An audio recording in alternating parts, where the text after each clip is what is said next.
Today, we will be installing our NB300 base onto our seat mount mounting platform. Now these instructions also apply for our NB425.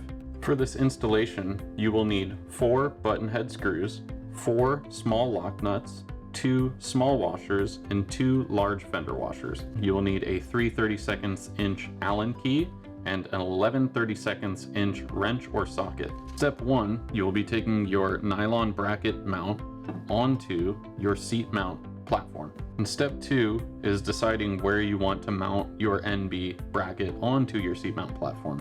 There are 2 different options. So the first is going to be these lower sets of holes, and you can clearly see that these 4 line up.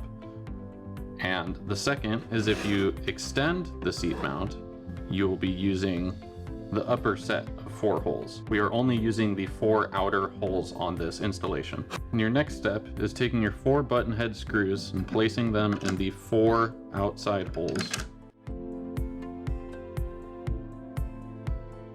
For the next step, on the non-adjustable side of the seat mount, you will have 1 button head screw, 1 small washer, and 1 of your nylon lock nuts.